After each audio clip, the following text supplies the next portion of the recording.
If you can believe it, I've had a little bit of Anbernic fatigue lately. I didn't even review the 40XX yet. I got 2 of them sitting in boxes I gotta do video on. So, I don't know how I'm gonna feel about the 40XXV. Who knows though, maybe something about the form factor will appeal to me.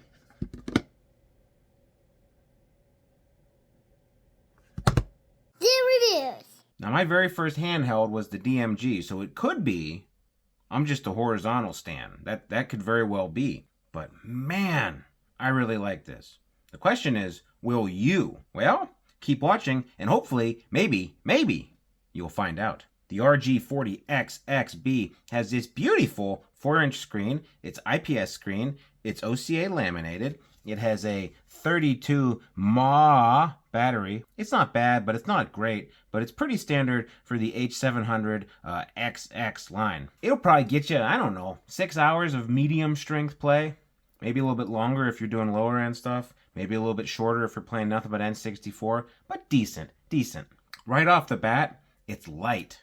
It's a lot lighter than you would think. It looks premium. This white on white, I've tweaked the RGB light here for a real faint purple that kind of offsets my matte, but you can do all sorts of stuff with here. But just the overall white on white scheme, it looks classy, it looks premium, it feels premium. This plastic, I don't know if it has grit in it, it's just ever so slightly rough feeling.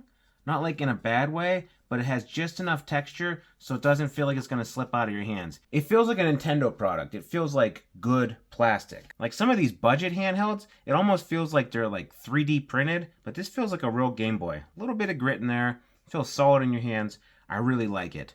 This thing's going for $60 in the early bird special, but that's just for like 3 days. And then $67 after that special runs out. You need to factor in shipping too, so maybe we're looking closer to $70, $75-ish if you're going to get it straight from Anbernic or AliExpress. Who knows? Sometimes they got free shipping, sometimes they don't. Maybe, hopefully, we see some sales as we get a little bit closer to Christmas. $75 isn't that bad, but if we could somehow get closer to $60 shipped, oh buddy, we'd be in business then. Still though, back in the day, I agonized over buying the original 351V. It was a little bit beyond my impulse buy range. This is basically the same thing as a 351V, but we're closer into that impulse range of $60 to $70-ish. I know some people complain about Anbernic using the same chip on all of these, but you are accomplishing a couple things here by constantly using this H700 chip. First off, custom firmware. You have a ton of custom firmware cross compatibility. If you order one of these today, by the time it ships to you, you're probably going to have the full gamut of the H700 firmware line, which means MinUI. I know they're working on MuOS. I know Newly already works on here. All of your favorite H700 firmware is probably going to be working on this by the time it arrives at your house. Stock firmware on here is pretty good. I mean, it's decent, especially compared to what we used to get. Remember Open Dingus? Ugh. But just in the long run, I think more choice, especially with your operating systems, is always more welcome. Another good thing by standardizing this chipset is your price to performance. I mentioned this in my Powkitty V10 video, but these lower powered chips in 2024 are recreating things from 2022, but for half the price or less sometimes, and with more quality of life features. That's really awesome if you're thinking about giving this as a gift or trying to get someone into the hobby or for someone that is new to the hobby. And 3, by using the same chipset and not really having to do a ton of development work or really think about what you can do with the chipset, it allows a company like Anbernic to really explore the space when it comes to form factor. In the last year and a half, we've gotten what? A Super Nintendo handheld, a Genesis handheld, Game Boy SP handheld, and a couple different Game Boy style handhelds, some big, some small. I'm still holding out hope for an N64 controller style handheld to close out the H700 line. I think that would be sweet. You could have the 3 prongs and then a 4-inch or heck, maybe even a 3.5-inch screen in the middle. I think that'd be pretty slick. And since Anbernic is really into these Cardinal snapping sticks, we're going to talk about that later, that'd be great for an N64 controller. Huh? I don't know. Some people get mad. They say it dilutes the market or you have too much choice. There's too much confusion. Which one do I get? I personally see it as a win because you can replicate whatever handheld you had as a kid. When I finally did pick up a 351V, I was really excited with it. Not because of the performance, because by that point I think I had RP2 and I was already past the performance. I just liked the form factor. It felt like my old Game Boy. It's hard to put a price on something like that. Speaking of my original DMG, here we have the 40XXV against the DMG. Please excuse my stickers. I feel like 8-year-old Zoo would be really upset with me. But would you want to see a video where I try to refurbish this, take the stickers off, clean it off real good? It's got a lot of gunk in the buttons and ugh. But this is a warhorse. So here's what it looks like against the DMG. Here's what it looks like against the Game Boy Color. So too big, too small, just right. Here's how we look against its predecessor, the 351V. The only thing that the 40XXV is missing is a wood grain option. I'm not sure why, but I really like the wood grain, and I know I'm not alone on this. I know there are a ton of people out there that love the wood grain. It's honestly very, very similar. The big difference is the triggers. Now these rest flat, and the triggers here on the 40XXV rise up. This, however, is a problem. It's a problem they inherited from the 405V, and we're going to look at that later, and we might show you how to fix it later. We'll see. Now, since these triggers roll up a little bit, I've found, and I think Stubbs has run into the same thing, where you can kind of brush your finger against this top part, and it registers as a button input. That's no bueno, because you're pressing the buttons when you don't want to. But yeah, you can very clearly see where the inspiration came from. But the one thing that's super apparent is the bezel. This is almost all screen on top compared to this guy. You know, 4 inches versus 3.5. I tell you what, ½ inch can make a difference in some situations. Ergo of this and the weight balance are really, really good. It just kind of naturally rests in your hands. I've been playing this for the last day and a half or so, just non-stop. My daily driver. I'm actually behind on Game of the Month. I got to get the 3rd game finished, but I've been enjoying this sucker. It feels good. It's very nicely balanced. You have your mono speaker here. It doesn't get super loud. It's not the best speaker in the world, but honestly, I mean, the stuff I used to play these games on had jank speakers. My original Game Boy had a jank speaker. To me, on some level, it kind of makes it more authentic. You have your D-pad here. This is a really, really good D-pad. We're going to talk about it a little bit later, but it's really, really good. It's a weird combination of being as precise as you need to be, but also still loose enough to do fighting game stuff. I really like this D-pad. It's kind of a return to form for Anbernic. They used to make the best D-pads. Then they tried to experiment a little bit, and I think they fell away from the basics, but this is a really, really good D-pad. Your select, your start, your function button here in the middle, and all your face buttons. Really, really responsive. They're tactile. They have a little bit of resistance. They're not clicky. They're quiet, and everything feels good. They're the right height, so it's not like they're too shallow. They're not too tall. Everything about it is just very measured, and I think a little bit of thought went into it, and everything just feels good. You have your SD card 1 on one side and your volume rocker. You have your other SD card on the other side. You have your power and your reset. You have the aforementioned face buttons. You have HDMI out on top. We're going to do a little HDMI out test.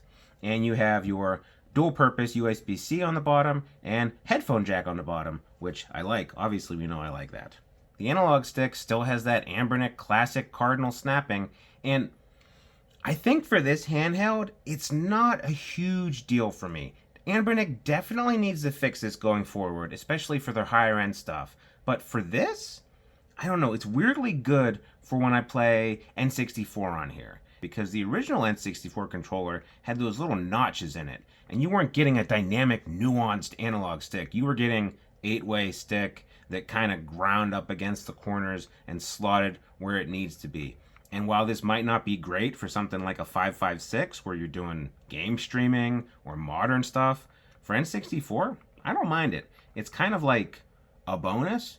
It's a bad component in general, but for certain retro games, and if you want to play arcade games on here, you kind of replicate that worn-in stick from the arcade that you always tried to play Mortal Kombat on, and you knew you could go but yeah, I think it helps for your retro stuff that runs on here, especially since your 8700 chip, as we know, maxes out at a lot of N64, most Dreamcast, and some PSP. You're not going to be playing PS2 on here. You're not going to need precision analog sticks, and for the most part, you're not going to need dual analog sticks, which is why there's not a dual analog stick here.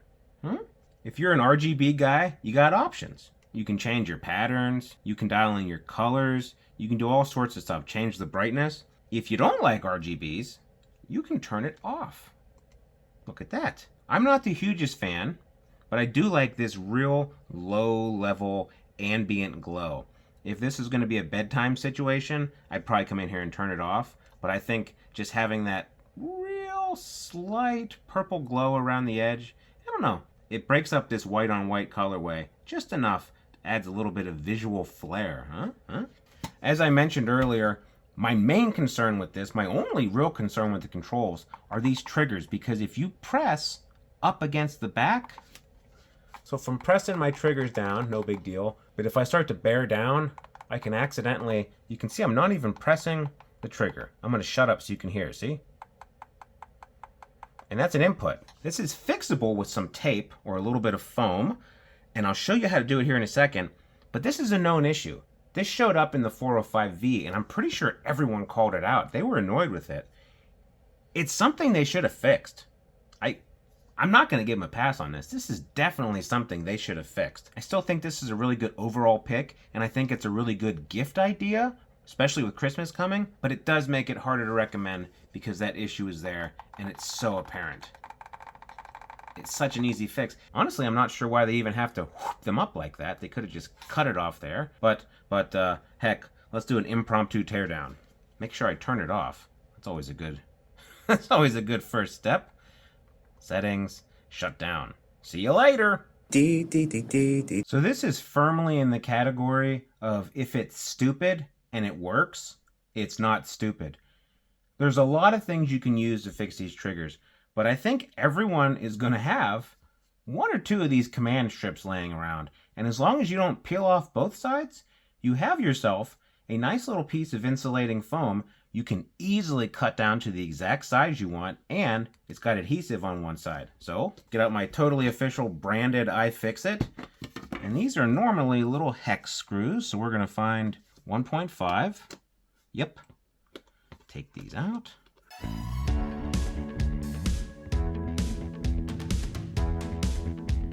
Don't want to mess this up, so we're going to get a little spudger. This one's really easy to get in there right around the power button. And if you had a transparent model, you'd be able to see where these little retaining clips are. You know what? Let's take out the SD cards. Let's not badly damage everything. Future Zoo. Blue is external, and black is TF1.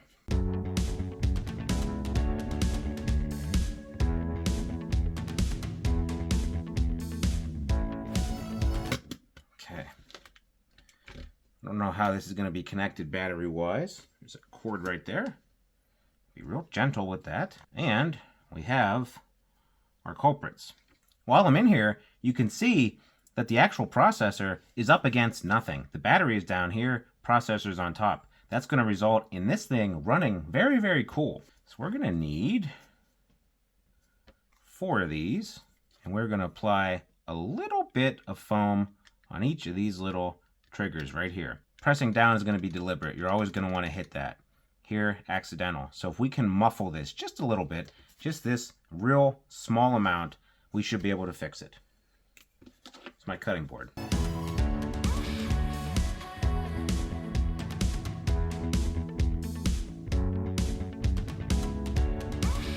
Those don't look super secure, but they are going to be held in by pressure against these switches. If you were a little bit nervous, you could always put a little bit of electrical tape on here, but we're going to see how this does. Have you seen my bar top arcade video? That's how I do things. Click everything back into place. Click, click, click. Screen doesn't appear to be exploded, so we're going to put our screws back in. Had a mild panic attack when it wouldn't turn on, but I didn't put the SD cards in. That'll always slow you down. I can still press the triggers if I really, really push against here, but it's not nearly as bad as it used to be. And that's the thing. It's really a personal preference. So you could put another layer on there. You could put another layer of tape on top of the little foam pads. You can really make it so it's hard to press the triggers. But for me, it was off just by a little bit, so I fixed it a little bit. Still see the occasional stray input as I'm smacking the back of the console, but it's not as much. And I can still deliberately hit the triggers. So stock overview. It works. It's functional. It's a million times better than the stock we used to get. You can go to settings. You can easily get to your RetroArch stuff, to your Wi-Fi, to your Bluetooth. You see I'm connected to Wi-Fi. Super easy. You can pick up both bands of Wi-Fi, 2.4 and 5G. You can do Moonlight if you wanted to. You can go in here and change really all the settings you need. All that stuff just works. One thing I will mention is the continuing Cold War between Anbernic and Nintendo. And that means a lot of first-party Nintendo games don't come on the included SD card. If we go to, heck, Super Nintendo, and we try to find Super Mario World, pretty popular Super Nintendo game. I've seen it on these in the past. It's just, it's not there. It's not there. It's not the end of the world. It's not that hard to copy things over yourself if you have a PC handy, but it is something to keep in mind if you're going to ship this directly to someone who might not know how to do that. We've seen this before, like in the SP and the 40XX, but I cannot stress enough how cool it is that Anbernic has started to include bezels in here. And not just bezels, but shaders. I'll show you. Look at that. You got your Game Boy Color little bezel, you got your power thing on the side. You're not maximizing the screen, but here, let's get this next to a Game Boy Color. I mean, look at... This is so tiny. How did we play games on that? It's no wonder everyone wears glasses. It's not just the bezel either. Look, go into settings and go down to shaders. You already have your dot matrix stuff applied. Neat. You can see something similar on your regular DMG. I really like this one because in addition to the bezels, they have shaders on by default that give you that ghosty, bad quality screen that the DMG had. And if you've never actually played a DMG, you're going to look at this and say, oh god, that's hideous. But if you used to use one, you'll know what I'm talking about. You go in here and look at the shaders for this. You have one, well, I guess 0, but 1, 2, 3 passes of a shader that's going to make it look like it is 1989. This whole thing resonates. Can you see my arm hair went up a little bit? Nostalgia. Nostalgia for $70. It'll come to you in a box from China. And then Game Boy Advance, we've seen it before, especially on the SP, but just that little bezel. And then I think they're actually using my favorite shader. Let's check here. Yeah, that LCD3X. It's curated, right? This is Anbernic's stock firmware. Never in my life would I have thought Anbernic would have put this much care and attention into a firmware. And I don't know, kind of proud of them. Kind of proud of that old married couple, Amber and Nick. Man, what a beaut. Screen itself is very beautiful. This IPS screen, 4-inch screen, it is a treat for 4x3 stuff, but even your Game Boy Advance stuff with this bezel, man, that's nice. Want to do an impromptu speaker test?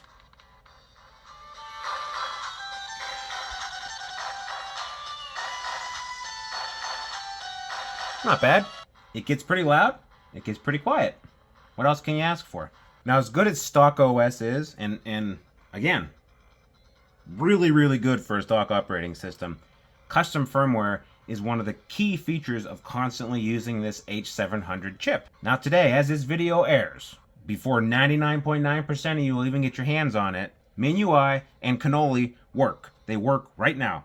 But other custom firmwares will be up and running soon. MuOS already has the dev version up and running. I saw it on their Discord today, which is going to be nice. I know some people like Nuli for a pure emulation station interface, but something about MuOS speaks to me.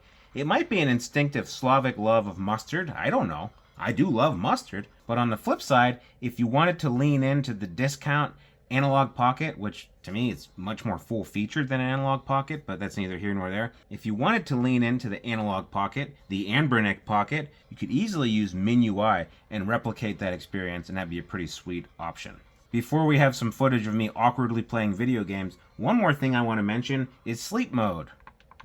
Sleep mode on here works. Up until now, pretty much the entire H700 line has had sleep mode, but it wasn't a real sleep mode, right? It just kind of turned the screen off and turned the speakers off, and you still kind of drained maybe between 5 and 10% battery when it was in sleep mode. It was good, say, for the 35XX SP. You could close it for 20 minutes and maybe lose a little bit of battery, not the end of the world. But if you closed it or put it in the sleep mode and then forgot about it, your battery was dead the next day. I am happy to report in my testing, and reinforced by Mr. Stubborn Pixel's testing, that this thing sips battery in sleep mode. Stubbs, well-known genius, forgot to turn his handheld off. He was playing some N64 and he just put it in sleep mode, and went to bed. He woke up like 7, 8 hours later. Well, let's be fair, probably 6 hours later. That's what happens when you have kids. You can never get a full 8 hours of sleep. So say 6 hours later, he only lost 3%. I put this in sleep mode around noon, didn't turn it back on until maybe 5, 6 in the afternoon today. I lost maybe 2% battery. The sleep mode on here is legit, and all you gotta do is turn it back on. How about that? What do you say, Gary? Want to do some gameplay showcase? This to me is just, it's so authentic to the DMG. Can't get over it. Now, since this is built on RetroArch, you hold your menu button down, you can do a save state, you can load, you can fast forward, you can go slow motion, turn on your FPS, you can just press the menu button to get to your full RetroArch menu. You got your cheats, you got your shaders. I really like the way the shaders are set up, but you can change it if you want. Turn on rewind, do all sorts of cool stuff. Manage all of your save states. You can do what? Up to 999. If you're really, really bad at Game Boy Ninja Turtles, there you go.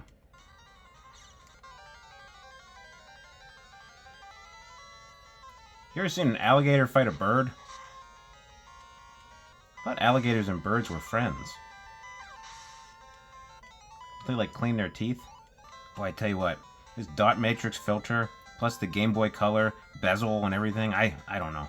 Something about this is really, really cool. The feeling that I keep coming back to with this is just clean. Like this colorway, the way it's set up, just how everything is already just ready for you. It's all just, it's clean, it's slick, it's put together, it's polished. I like it. I like it a lot. You can see here you can play your 1x1 games, your 3x2 games, and your 4x3 obviously with the screen. 4x3 will be great as well. Everything just works great out of the box. I like that. Oh crap. This game came out when Iron Man was still like a C-tier Marvel character. Remember that? Before the movies? And you'll notice I'm not accidentally pressing the triggers because my little fix. I can still use the triggers. I guess not. Can't go that way. Super Nintendo and NES on here have bezels too. You don't necessarily need them. I like them. I don't know. When I first got into this hobby, I thought bezels were dumb. And the more I do it, the more I like it. And this also helps when you do HDMI mode. We're going to go over that a little bit later.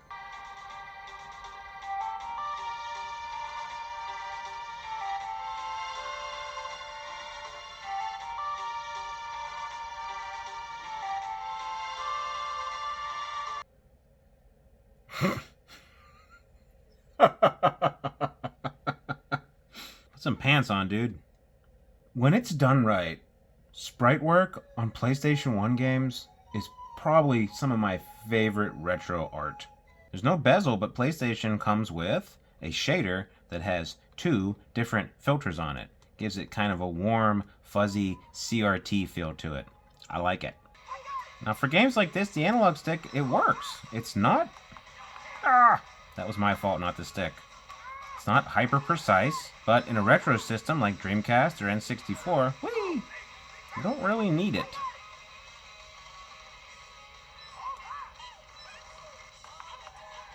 Whoa! Out of the way. All I can see is the back of my cataracts. Cardinal snapping isn't the end of the world for N64. And this is playing at 640, so, I mean, if you really wanted to go into the core settings and bump it down to 320, you could really increase your performance. Crap! Drove right into the balloon. Or buoy. Was it a buoy if it's in the water? This thing's probably made out of steel. It just broke my nose. Now, PSP on here is going to be hit or miss. A game like Grand Theft Auto Vice City here, it'll run good, and then it'll dip. And it'll run okay, and then it'll dip. It isn't really an optimal PSP machine. Comes out of the box set to 2x resolution, which doesn't handle very well. You bump it down to 1x, you get a little bit better performance. Whee! You're still gonna lose some frames here or there. Sergeant Martinez. Sorry about your bike. Even though it's not ideally suited for this 4-inch screen, the screen itself is big enough that it's not a terrible experience. It's not a purpose-built PSP machine, but you can still play some on here. if you have your legally purchased copy, Anbernic, your legally purchased copy of a game like Ninja Turtles Shredder Revenge, this also supports Portmaster. It takes a lot longer to load than, say, like a Super Nintendo game, but it runs really well on here, so let's just wait. Much later. This isn't the greatest song in the world, no. This is just a tribute. My car! Dang it.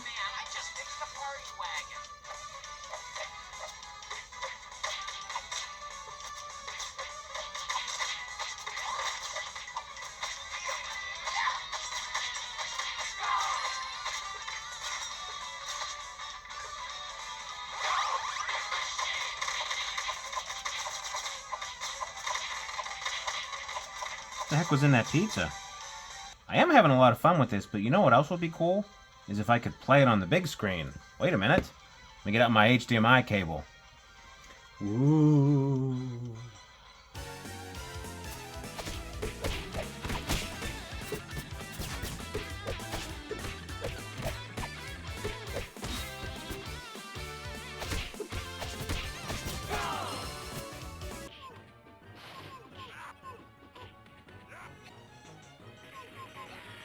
Well, Gary, it's time for What Did We Learn?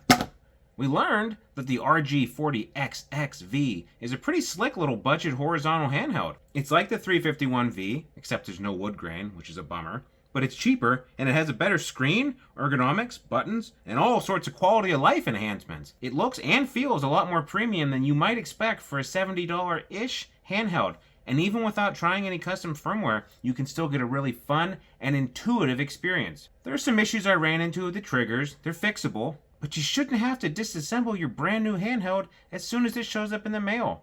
The analog stick does have limited range and some pretty bad Cardinal snapping, but since you'll be playing retro games almost exclusively outside of like ports, it's not as bad as it was on, say, the RG556, where you could conceivably play AAA games through Game Pass.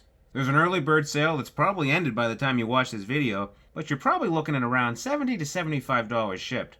We'll see what the lit nicks and the Go Game geeks of the world price this at, but hopefully we'll see some sales closer to Christmas. This would be a really cool gift for someone in their 30s or 40s who doesn't already have something like this. Pretty much any dude in that age range is going to have some sort of memory to unlock with a system like this. I honestly like this a lot more than I thought I would. I had Anbernic fatigue. I still haven't done my 40XX video. I gotta do that.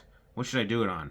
Maybe I'll set that up and just give it to one of my buddies, because I think this one's a keeper, for me at least. I love the form factor. I really like that it was basically everything I loved about the 351V, except now it's cheaper, and it has a lot better features. Let us know what you think in the comments. I'm sure we'll have some opinions. People usually aren't shy about their opinions with Anbernic handhelds or handhelds in general. If you like the video, like, subscribe, ring the bell. You know what to do. Come on. We're almost in 2025. You know how to use YouTube. I'm assuming you're an adult, or you're a child, but nowadays children know how to use YouTube better than adults. My kid, I don't know how, but she'll find anything on YouTube. I gotta turn the parental controls on. Anyway, stay tuned. A lot of these companies are pumping out more retro handhelds now that we're getting closer to Christmas. All the companies are starting to push them out. And the Retro Handheld News Team is your trusted source for daily, up-to-the-minute updates on all your retro handheld needs. And now back to Stubbs in the studio. Gary, that means you have to end the video.